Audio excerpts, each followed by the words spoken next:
Mentari senja telah tenggelam, hujan turun mulai terjatuh. Saya buka video ini dengan salam. Assalamualaikum warahmatullahi wabarakatuh. Berjumpa dengan saya Kamila Farida dalam video ini, dan di sini kita akan membahas terkait alat pembayaran tunai atau disebut juga dengan uang. Dalam video ini kita akan membahas beberapa hal terkait dengan uang seperti sejarah uang, pengertian uang, fungsi, jenis, dan syarat uang, lalu pengelolaan uang rupiah oleh Bank Indonesia, dan yang terakhir adalah unsur pengaman uang rupiah.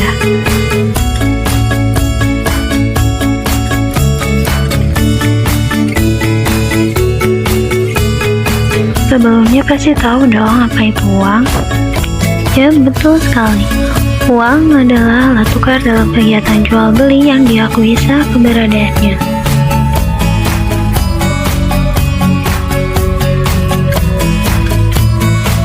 Tapi, pernahkah terpikirkan oleh kalian bagaimana suatu uang dapat hadir dalam kehidupan kita? Yuk kita simak pembahasan pertama kita, yaitu sejarah uang.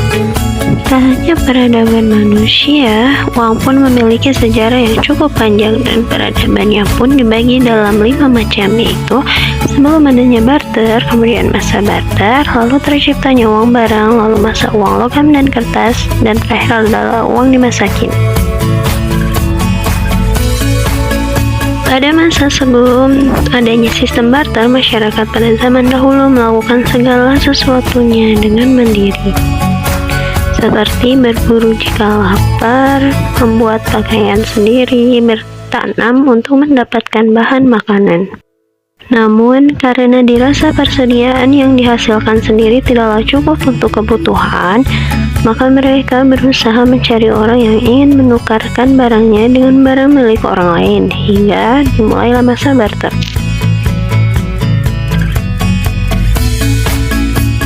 Pasti semua sudah tidak asing lagi dong dengan kata barter. Barter adalah situasi di mana suatu barang ditukar dengan barang lainnya dengan syarat nilai tukarnya dianggap setara.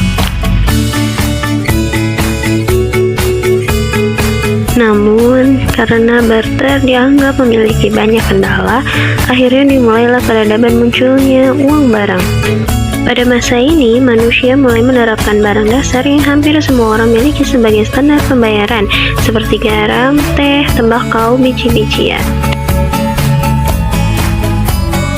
Seiring berjalannya waktu, sekitar tahun 90.000 hingga 60.000 sebelum Masehi, uang komoditas tidak lagi berbentuk benda kecil, namun menjadi hewan ternak. Lalu, saat budaya pertanian muncul, uang komoditas menjadi produk pertanian.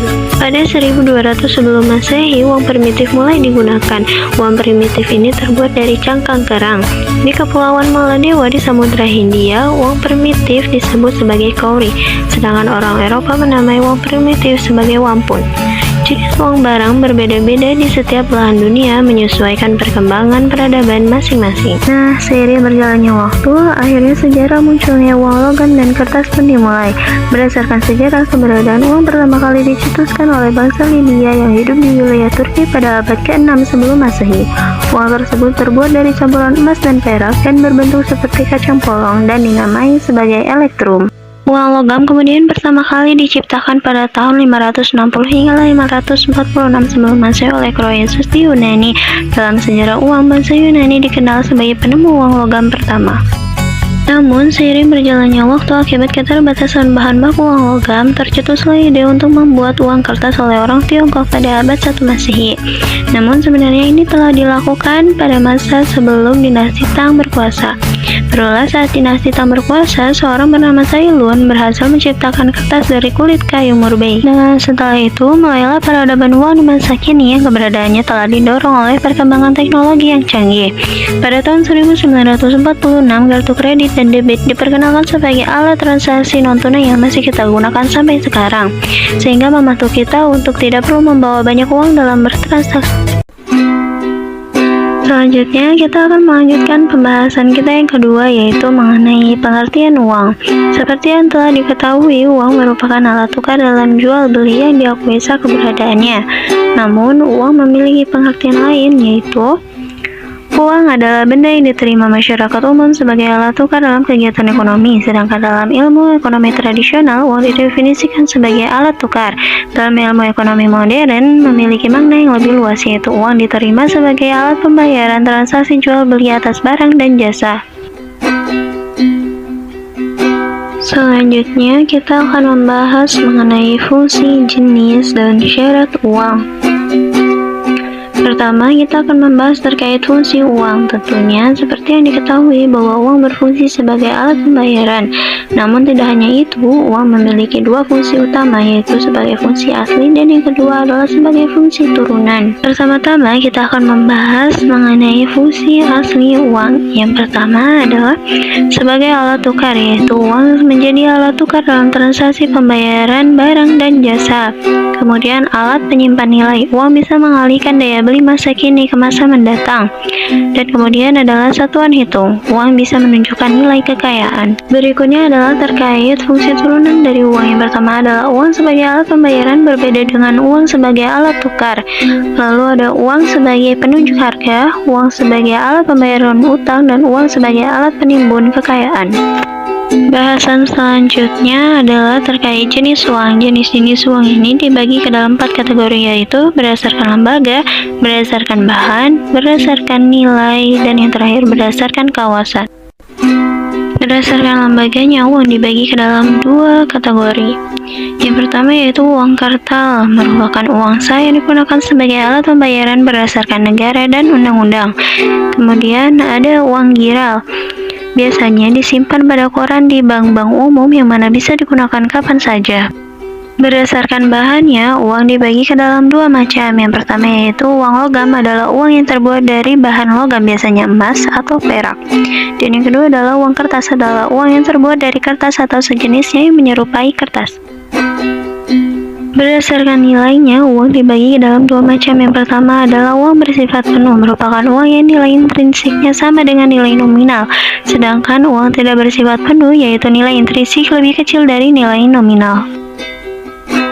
Berdasarkan kawasan, uang dibagi ke dalam 3 macam. Yang pertama adalah uang lokal yang hanya berlaku di satu negara tertentu. Yang kedua adalah uang regional yang berlaku lebih luas dibanding uang lokal. Kemudian adalah uang internasional yang berlaku di seluruh dunia sebagai standar pembayaran.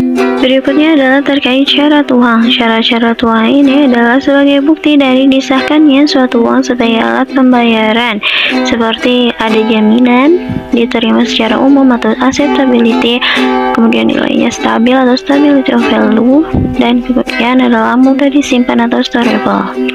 Adapun syarat uang lainnya yaitu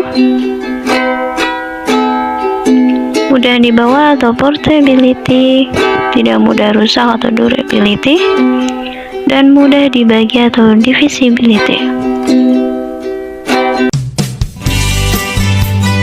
Nah, selanjutnya pembahasan mengenai pengelolaan uang rupiah oleh Bank Indonesia.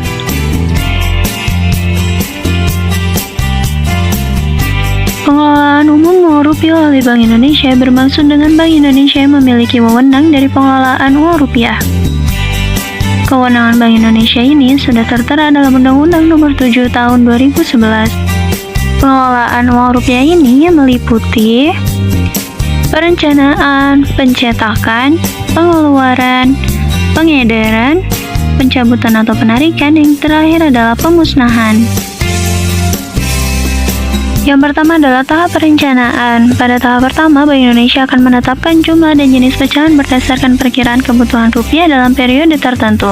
Sebelum menetapkan jumlah yang akan dicetak, ada beberapa hal yang menjadi pertimbangan, seperti asumsi tingkat inflasi, asumsi pertumbuhan ekonomi, dan lain sebagainya. Selanjutnya adalah tahap pencetakan. Tahap kedua ini merupakan realisasi dari tahap perencanaan. Rencana tersebut mencakup rencana jumlah nominal dan jumlah lembar uang rupiah kertas, serta rencana jumlah nominal dan keping uang rupiah logam. Bahan uang tersebut harus melalui serangkai uji mutu di laboratorium dan telah dinyatakan lolos. Selanjutnya adalah tahap pengeluaran. Bank Indonesia memiliki wewenang dalam mengeluarkan uang rupiah dalam bentuk emisi baru, uang rupiah desain baru, dan uang rupiah khusus. Dan nantinya pengeluaran ini akan diumumkan melalui media massa dengan tujuan agar masyarakat di seluruh wilayah NKRI dapat mengetahui adanya pengeluaran uang baru. Selanjutnya adalah tahap pengedaran. Kegiatan pengedaran uang rupiah mencakup distribusi uang rupiah dan layanan kas. Kegiatan distribusi uang rupiah dilakukan untuk memenuhi kebutuhan kas di seluruh wilayah kerja Bank Indonesia.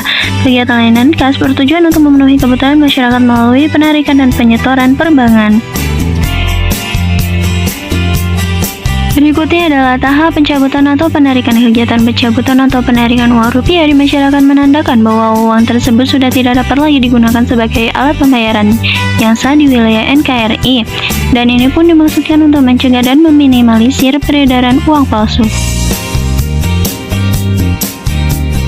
Dan yang terakhir adalah tahap pemusnahan. Uang yang dimusnahkan Bank Indonesia merupakan uang yang tidak lagi layak edar, baik karena lusuh, cacat, rusak, maupun uang rupiah yang masih layak edar namun tidak lagi mempunyai manfaat ekonomis atau kurang diminati masyarakat, serta uang yang telah dicabut atau ditarik dari peredaran.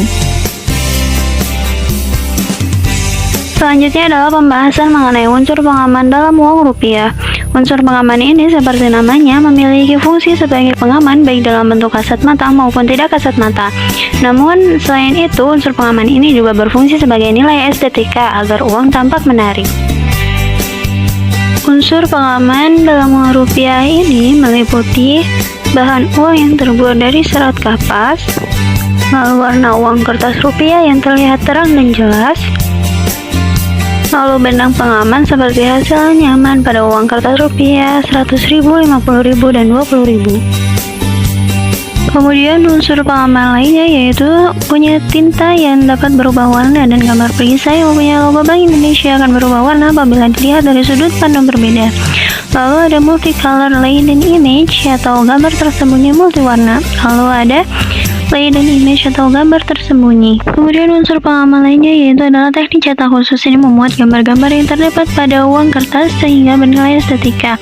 Kemudian adalah blind code atau kode tunanetra, yaitu garis yang berada di sisi kanan dan kiri yang kasar apabila diraba. Lalu ada recto verso atau gambar silang isi. Apabila diterawang ke arah cahaya, logo Bank Indonesia dapat terlihat utuh. Unsur pengaman lainnya yaitu adalah hasil cetakan memendar dalam satu atau beberapa warna jika dilihat dengan sinar ultraviolet. Lalu ada microtext, tulisannya punya ukuran yang sangat kecil dan hanya bisa dilihat menggunakan kaca pembesar. Lalu ada gambar raster, terdapat tulisan NKRI yang dapat dibaca dengan bantuan kaca pembesar juga. Nah, akhirnya nih, pisang masak dimakan beo, pisang dimakan di tempat kelam. Sampailah kita di penghujung video. Saya tutup dengan salam. Terima kasih telah menyaksikan. Wassalamualaikum warahmatullahi wabarakatuh.